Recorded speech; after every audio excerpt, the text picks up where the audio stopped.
फिलहाल आरक्षण का जो मुद्दा है मराठों का, वो जो गरमाया है, इस बारे में बात करेंगे। जो पहली बार यानी 2013 में और 2014 के जुलाई में जो पहला ऑर्डिनेंस निकाला था, वो तब के जो मुख्यमंत्री पृथ्वीराज चौहान थे, उनके कार्यकाल में निकला था। इसी रिजर्वेशन के बारे में बात करेंगे। सर, क्या कहेंगे, आपके कार्यकाल में पहली बार एक अध्यादेश निकाला था जिसे हाईकोर्ट में खारिज कर दिया गया था, तो तब क्या कंडीशंस थे, आपने किस प्रकार का रिजर्वेशन दिया था, और अभी जो हो रहा है उसके बारे में आप क्या कहेंगे? देखिए, उस समय जो सुप्रीम कोर्ट का फैसला था कि क्वांटिटेटिव डेटा इकट्ठा किया जाए और मराठा समाज के पिछड़ेपन के आंकड़े अगर पेश किए जाए तो शायद हम उस पर विचार करेंगे। अब उसकी जिम्मेदारी बैकवर्ड क्लास कमीशन की थी, जिसके अध्यक्ष जस्टिस बापट थे। उन्होंने उस समय मना कर दिया कि हम कुछ ऐसी क्वांटिटेटिव डेटा इकट्ठा करने की प्रयास नहीं करेंगे, हमें कुछ रास्ता नहीं था, इसलिए हमने एक मंत्री गुट बनाया था और एक साल भर प्रयास करके क्वांटिटेटिव डेटा, संख्यात्मक आंकड़े हमने ये जो उसमें आंकड़ों कई तथ्य पे आधारित थे कि आईएएस में कितने मराठे हैं, आईपीएस में कितने हैं, उनके क्या परसेंटेज हैं, और वो आंकड़े कैबिनेट के सामने पेश किए थे। उन आंकड़ों के आधार पर, उन आंकड़ों को लेके हमने हमारी बात रखी थी और जून 2015 में 2014 में पहली बार मेरी सरकार में, जिसने मुख्यमंत्री अजित पवार साहब भी थे, राष्ट्रवादी कांग्रेस और कांग्रेस की एक मिलीजुली सरकार थी, और उसमें हमने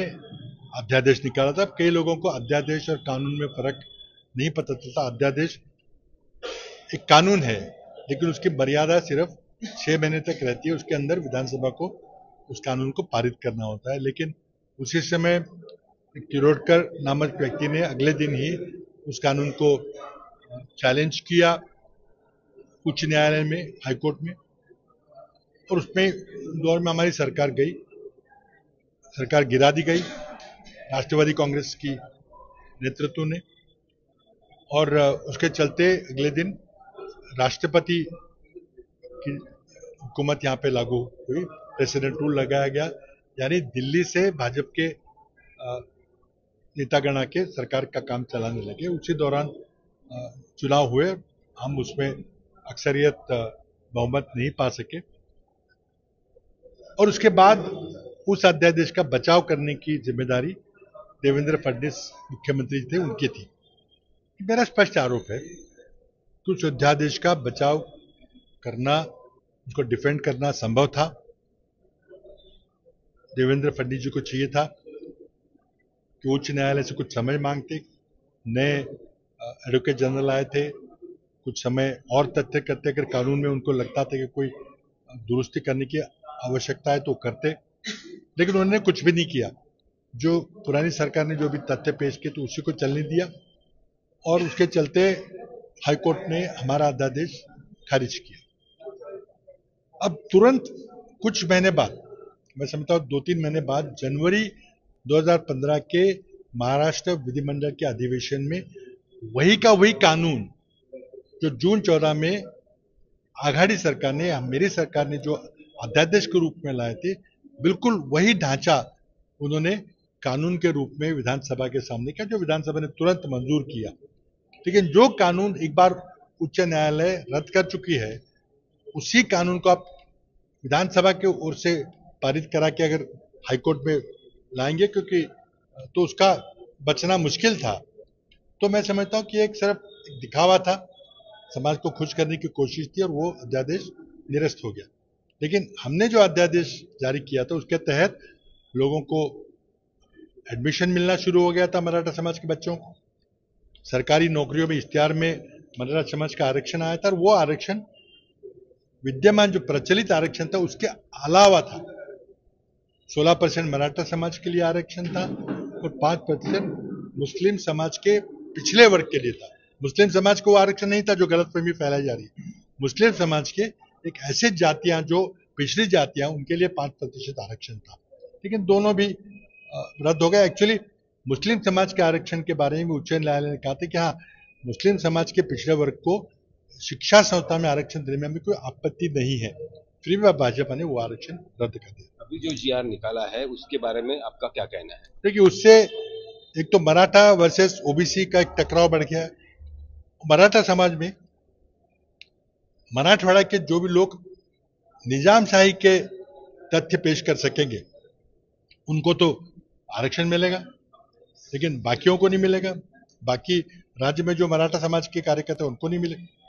तो ये पहली तो मराठा समाज और ओबीसी को बंटवारा किया है और अब मराठा समाज में भी बंटवारा किया, ये हमको मंजूर नहीं है बिल्कुल। 52% या 50% का जो लिमिट है उसके बारे में आपने कहा है कि मोदी सरकार ने 10% ईडब्ल्यूसी को रिजर्वेशन दिया था और वहां पर उल्लंघन हो गया, पर जो इंदिरा साहनी केस है उसी दरमियान से 1995 से ही ये सारा मामला जो सामने आया है कि 50% के ऊपर महाराष्ट्र में रिजर्वेशन नहीं दिया जा सकता और जयललिता जी ने फिर कैसे 69% का जो है वो रिजर्वेशन 50% की जो मर्यादा कहां से शुरू हुई?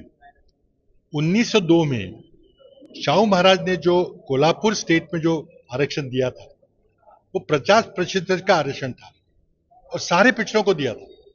और मैं स्पेसिफिकली कहा था कि जो उच्च वर्णीय है उनके नाम भी लिखे हुए हैं उनको उस 50% से वो करे, लेकिन ये 50% आरक्षण मराठा समाज को दिया था क्योंकि मराठा समाज पिछड़ा वर्ग है, ऐसे शाहू महाराज ने 1902 में कहा था। तो इसलिए 50% की परंपरा बहुत पुरानी है जो इंदिरा साहनी के मामले में सुप्रीम कोर्ट ने दोहरा बताई थी। लेकिन मैं ये पूछना चाहता हूं कि मोदी साहब ने ईडब्ल्यू आरक्षण 10% जो दिया उससे 50% लिमिट का उल्लंघन होता है। तो मोदी सरकार चाहे तो ये कर सकते हैं और आज दिल्ली में भी मोदी सरकार है, भाजपा सरकार है, महाराष्ट्र में भाजपा सरकार है। स्पेशल सेशन लाकर जिस प्रकार से जयललिता जी ने 69% आरक्षण तमिलनाडु के लिए करके लिया था इंदिरा साहनी केस के पहले, वैसा कुछ हो सकता है क्या?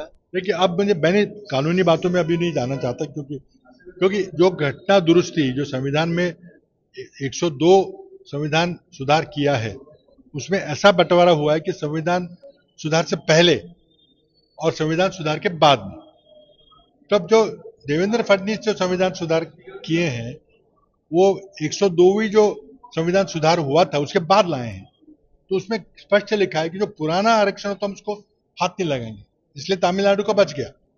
लेकिन देवेंद्र फडणवीस जो नया 2018 में आरक्षण लाए थे वो कट गया क्योंकि वो 101st कॉन्स्टिट्यूशन अमेंडमेंट के बाद लाए थे। अभी जो जीआर लाया है वो मनोज जरांगे को मंजूर नहीं है, उनकी जो एक टीम है वो महाराष्ट्र सरकार के पास जाके उनमें जो बदलाव चाहिए वो करके लेने की कोशिश कर रहे हैं, ऐसा बदलाव हो सकता है? अब देखिए, मुद्दा ये है कि जो जीआर लाए हैं उसमें मराठवाड़ा में वो मराठा समाज के बच्चे जिन्हें निजामशाही के कोई कागजात मिलेंगे उनको एक अलग ट्रीट किया गया है, मराठवाड़ा के और मराठा भाइयों को अलग ट्रीट किया है, उनके पास कागजात निजामशाही के नहीं है। और साथ ही में राज्य के जिसको शाहू महाराज ने आरक्षण दिया था उसको अब नहीं मान रहे, अब निजामशाही के कागजात मान रहे हैं। तो इस तरह से कैसा बंटवारा कर रहे हैं? पहले ओबीसी और मराठा में बंटवारा किया, मराठा समाज में बंटवारा कर रहे हैं। ये किसी का कोई षड्यंत्र है क्या समाज को बांटने का? अभी जो प्रमाण पत्र चाहिए जरांगे को कि ओबीसी में ही सभी मराठों को रिजर्वेशन मिलना चाहिए, ये संभव है क्या? नहीं, देखिए, आज सरकार शिंदे फडणवीस सरकार है, वो साफ बताएं कि हम कोई और अतिरिक्त आरक्षण नहीं दे सकते। एक बार बता दें, मराठा समाज को बता दें कि आपको कोई नहीं मिलेगा, आपको लेना है तो हम इसी में देंगे। और फिर बात आती है कि क्या सभी मराठों को ओबीसी में देंगे, ये दोनों बातें स्पष्ट करें।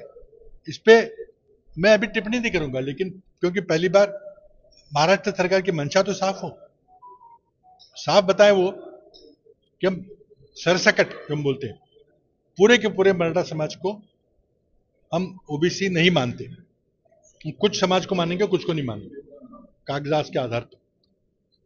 और दूसरा ये कह रहे कि ओबीसी को ये सहन करना पड़ेगा, उन्हीं के 27% में मराठा समाज आ गया। तो क्या ये सरकार की मंशा है? ये सारी राज्य को बताए सरकार, चाहे तो मुख्यमंत्री एक रेडियो ब्रॉडकास्ट करे कि भाई इसके अलावा कुछ नहीं मिलेगा, आपको लेना है तो ये लेना पड़ेगा, तो हमें पता तो चले क्या सरकार की मंशा है। गोपाल हरणे के साथ पंकज खेलकर, पुणे, आज तक।